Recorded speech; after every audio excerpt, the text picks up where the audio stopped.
Tom Harlan's hand steadied on the revolver's grip as he crouched behind the mesquite bush. 3 rough-looking bandits had cornered the woman against a jagged boulder in the Texas Badlands, and she was hurt blood staining her faded calico dress. Her black hair cascaded over her shoulders, wild and untamed, and she clutched a jagged hunting knife like it was her last lifeline. "Walk away, Harlan," he muttered to himself. Same mantra he'd repeated for years since Gettysburg. Same one that kept him breathing when the world went mad. But this woman wasn't whimpering or pleading. Even with the gash across her arm dripping red into the dust, she held her ground, eyes fierce like a cornered mountain lion. The wind kicked up sand, carrying her scent desert sage, sweat, and something primal that twisted in his gut. One of the men sneered, stepping closer with a leer that made Harlan's blood boil. Some choices you can't ignore. The first bullet from Harlan's Colt cracked the silence, dropping the sneering thud with a hole through his chest just like the drill's back in the Union lines. The other 2 whirled, guns drawn, giving her the split second she needed. She lunged like a shadow, knife sinking into the second man's gut with a wet thud. The third, wide-eyed and panicked, threw up his hands. "Your call," Harlan shouted from cover, sights trained steady. "Run or rot." The man bolted into the scrub brush. Harlan waited until the echoes faded before stepping out. Up close, she was a storm in human form-high cheekbones, full lips, and eyes dark as a midnight canyon. She sized him up, knife still dripping. "You're bleeding out," he said, voice gruff. "I'll manage," she replied, her English laced with a soft southwestern lilt Navajo roots, maybe mixed with Spanish edges. "Those scum will circle back with more," he warned. She tried to stand tall, but winced, nearly collapsing. Without thinking, Harlan caught her elbow, her skin warm against the chill evening air. When she met his gaze, equal parts grateful and defiant, something stirred in him, long buried. "My ranch is nearby. Rest there." "Why help?" she demanded. He glanced at the bodies in the dirt, at her torn dress. "Because some fights are worth picking." Her name was Elena Red Hawk, half Navajo, half Mexican, daughter of a border trader who'd fallen for a medicine woman's kin and got hanged for it. Widow of a tribal scout who'd wasted away from fever rather than bullets. Harlan learned this as he patched her wound by lantern light in his weathered cabin. Her dress slipped off one shoulder to reveal smooth, sun-kissed skin, slashed deep but not fatal. She'd scar, but she'd survive. Her breath caught as he tied the bandage. "Easy," she murmured, and he wasn't sure if it was for the wound or the spark between them. "You're safe here," he said, though safety was a joke in these lawless hills. "Safe."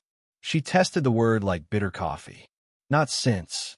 She trailed off, hand drifting to her stomach, a gesture Harlan clocked but didn't press. "Not yet." The fire popped between them, casting shadows on the adobe walls. Outside, coyotes yipped in the distance. "They drove you out?" he asked. 3 days back, in a dust storm. No food, no horse. Her eyes locked on his. "Those men cornered me at dawn. Said I'd fetch a price in some border town." Harlan's fists clenched. Had seen that filth during the war, men preying on the weak. "You gutted one. Good on you." Surprise flickered in her gaze. Most ranchers saw women like her as trouble, not fighters. But Harlan wasn't most men.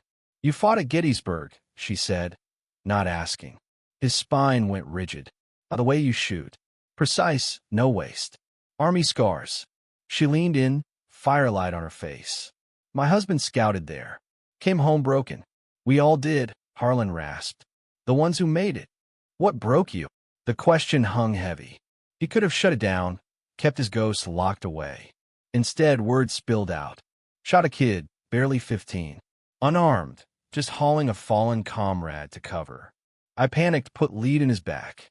Elena listened, then touched his calloused hand. "War turns us all into monsters.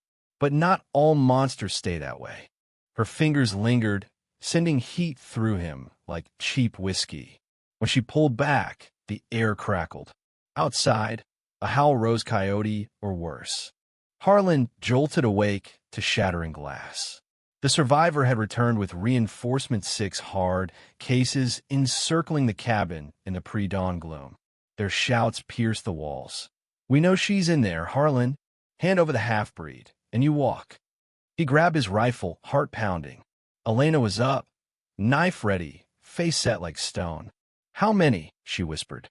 7. Give or take. His ammo. 20 rounds in the Winchester, 6 in the Colt. Not enough for a siege. "There's a root cellar out back." "Slip away, no." She cut in. "We stand together or fall together." When had anyone chosen him over flight?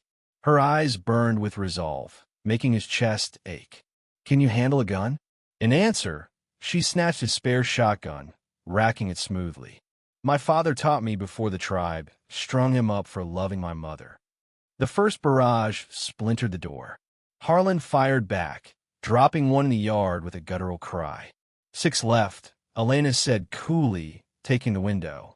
They synced like old partners. She covered his reloads. He laid suppression when she shifted. The bandits charged twice, met with lead and grit, bodies piling up. But shells run dry. His rifle clicked empty as the door burst in. 2 rushed them. Harlan thought it was over then Elena struck, the knife plunging into the first chest, twisting up to the heart. The second pivoted toward her. Harlan tackled him, bad knee screaming.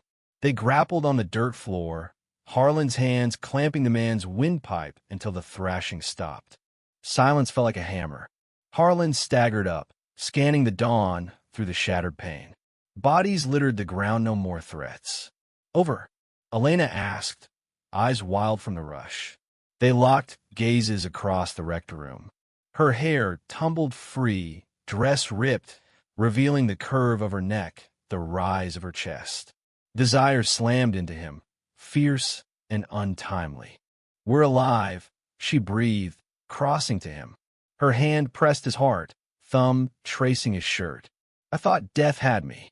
"Not today, because you fought." He caught her wrist but didn't push away. "Elena, do you want me?" Blunt, raw. He had since seen her defiance in the dust. But scars ran deep. "It's not that simple." "Then what?" Reasons flooded. The risks, their worlds colliding, his tainted soul. Instead, "I don't deserve this." She smiled, fierce and real. "I'm not offering what you deserve. I'm offering what I want." When she kissed him, walls crumbled. They came together with the fury of survivors, hands trembling as he unlaced her dress, revealing skin like warm caramel in the flickering light. Elena's touch was bold, mapping his war scars, bayonet gashes, bullet pocks. "So many fights," she whispered, lips on his shoulder. He cupped her face. "Yours too." She guided his hand to her belly. 3 months. "My husband's." The tribe called it cursed, said I poisoned the bloodline. Tears brimmed, but held. "They cast me out pregnant." Rage boiled in him. "They were wrong. You bring fire, not a curse." Their joining was tender, mindful of the life within, a reclaiming amid the chaos. After, tangled in blankets by the embers, she asked, "Now what?" "Smart move. Get her to a town, find kin." But looking at her strong, carrying hope, he was done running. "Stay, if you want." Her silence stretched, then, "I dreamed of you. A scarred fighter pulling me from the storm." He traced her jaw. Maybe fate. They talked till dawn. Her border childhood, his Ohio farm lost a war, baby names, if rains would come early. As light filtered in, she pressed, "Tell me about the boy." Tension gripped him, but truth built trust. Name was Little Fox, 14 or so. Should have grown old, told tales by fires. But I shot him, dragging a friend to safety. Panicked, sought enemy. Did he forgive? The words pierced. At the end, he looked up, smiled, like he knew it wasn't hate. Then forgive yourself. Her kiss tasted like release. 6 months on, Harlan midwifed their son in a howling gale. The nearest dock snowed and miles away. His hands killers at Gettysburg caught the boy gently, wrapping him in Elena's simple wedding gown from the mail-order catalog, their vows said under starry skies 2 months prior. "He's perfect," Harlan whispered, placing the babe on her chest. "Call him James Little Fox Harlan for the sister I lost, and the boy who taught mercy." Eyes welled. In that name, healing bloomed. Spring hit hard, floods carving arroyos, wildflowers blanketing the ranch Harlan expanded. He carved a cradle for mesquite. Elena planted beans, chiles, and corn in her people's ways. Their son thrived in the dry air. Evenings, Harlan rocked him on the porch, Elena in the garden, sharing tales of her bravery, their stand, how love roots deep in harsh soil. The bandits' kin never returned, whispers spread. Cross Harlan and his family pay dear. Mountains glowed in the sunset, the future wide open, shared. Harlan had found home. What do you think? Should Harlan have walked away that first day, or was stepping in the right call? Share your take in the comments below, and let's debate. Does war's guilt ever truly fade, or is redemption always possible? Your opinions keep these stories alive.